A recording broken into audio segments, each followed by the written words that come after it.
I had a nightmare relationship with an older man during college, and it ended when he dropped me like a hot potato when I got cancer. Now I found out I was his affair partner the entire time, and I might see him soon at a work function.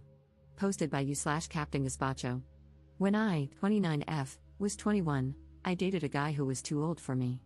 Kevin, 45M, was 37 at the time and an older student in my university program. I'd just gotten out of a bad relationship and thought Kevin was great. Of course, there were red flags everywhere, but I was so naive back then that I didn't question any of it. Kevin and I dated for 6 months.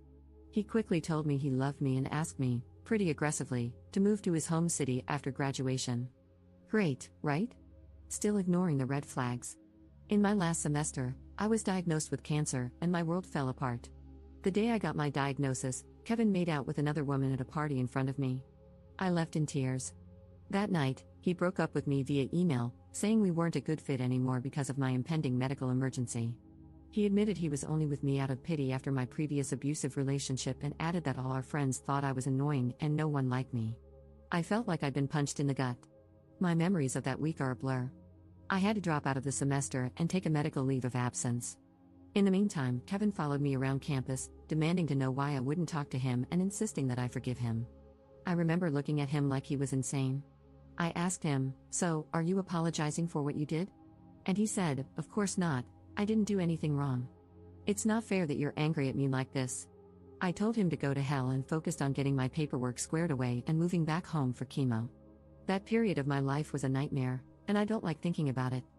I became suicidal and was diagnosed with depression, so I started seeing a psychiatrist while undergoing chemo. I lost most of my friends, as they didn't know how to deal with my illness. However, a few stuck by me, and they're still my friends today. Some of them are even my colleagues now. In the months after I left school, Kevin badgered me over text, saying he didn't know what happened between us and demanding that I forgive him. In the middle of chemo, I told him I forgave him just to get him to leave me alone. As soon as I forgave him, he vanished, and I never heard from him again. I blocked him on Facebook to ensure he couldn't come back into my life. Later that year, between chemo treatments, I met a strange woman at a university event off campus. I'd never seen her before and had no idea who she was. During dinner with a group of students and alumni, she talked about her fiancé. Can you guess who it was? Kevin, of course. I was confused because we'd only dated for a few months, which seemed too short to know someone before getting engaged. But when I asked how long they'd been together, she said something crazy like 3 years. I was in total shock, realizing Kevin had been having an affair with me and that our entire relationship was a lie. I left in a daze and cried in the parking lot. In hindsight, I should have warned her, but at the time, I was in shock, sick, and not interested in starting drama at a table full of strangers. I was also exhausted.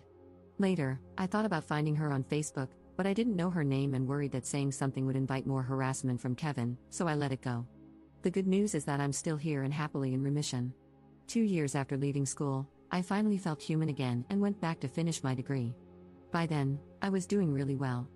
I made new friends, completed therapy, and started my career. Life is totally different now. I'm well known in my field and have even been invited back to my university as a guest of honor.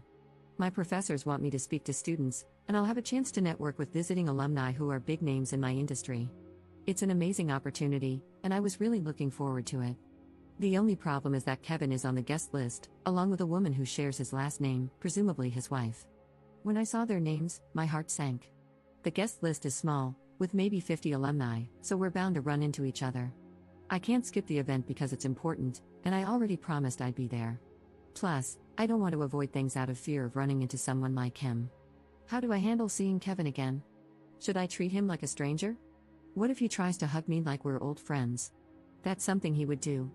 I also have no idea if I should say anything to his wife. I don't want to reopen this can of worms from my past. I'm losing sleep over this and don't know what to do. Commenter. You don't give him any attention, and you certainly don't approach the girlfriend, even though you'd like to share a few things. Ops response. The idea of approaching his wife gives me hives. The last thing I want to do is open this Pandora's box. I feel bad for her, though. Update 6 months later. Well, thanks for your feedback, everyone. I wanted to give you an update. Something I failed to mention in my last post is that my mom used to teach at my alma mater before she recently retired. She didn't know about my brief relationship with Kevin years ago. After writing my post, I decided to share everything that happened with her. Mom immediately got this weird look on her face and said she knew exactly who I was talking about because he used to teach in my department. She said, "I don't think Kevin will be a problem for you."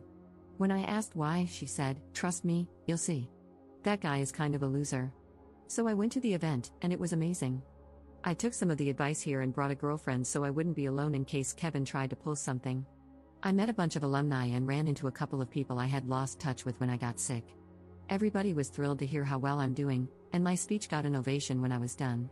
Anyway, Kevin showed up with his wife. I don't know how to say this without sounding mean, but he's gotten fat and is going bald. I was surprised at how old he looked until someone told me he's almost 50 now, which means he lied to me when we were dating and said he was younger than he really was. Also, I heard from old classmates that Kevin is still studying for his degree and working nights as a security guard now. Kevin was the only person at the event who avoided me. Like, it was obvious. I thought he was going to avoid me all night until I accidentally found myself alone for 30 seconds, which is when he nervously approached me to congratulate me. I smiled, said thanks, and kept moving. He tried cracking a dumb joke to me later, but I just ignored him, which seemed to frustrate him. Overall, I just spent the night focused on the people around me and forgot he existed. Interestingly, he managed to repeatedly piss off a bunch of people, including his wife and one of the deans, throughout the night with stupid comments. It got so bad that people started a running joke about what an insensitive moron Kevin was.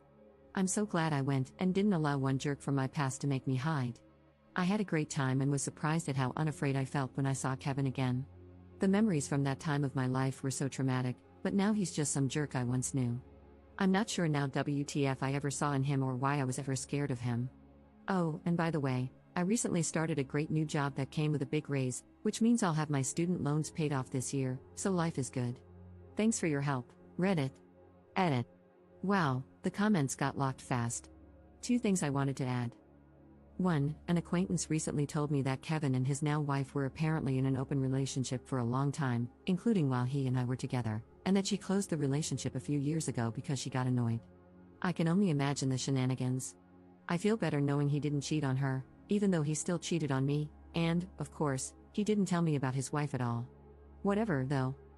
2. My favorite part of the evening, I blocked Kevin on Facebook years ago, so he's had no updates on my life, including the fact that I go by my birth name now. In college, everybody called me by a nickname, but no one's used it in years. So all night, he kept calling me by this super old nickname. People kept looking at him like he was crazy and asking, "Why are you calling her that?" Kevin got super frustrated because he realized everybody was in on some joke he didn't understand. No one would clue him in, I guess. Commenter. Oh, this update gives me life. I'm so happy to hear about your success, congratulations and well done. I'm so glad you are finally able to move on from this idiot. You are clearly 2 very different people. Ops response. It's so obvious now that the only reason we were ever together was that I was young and naive. Now that I'm almost 30, he doesn't make any sense to me. It's so weird and creepy.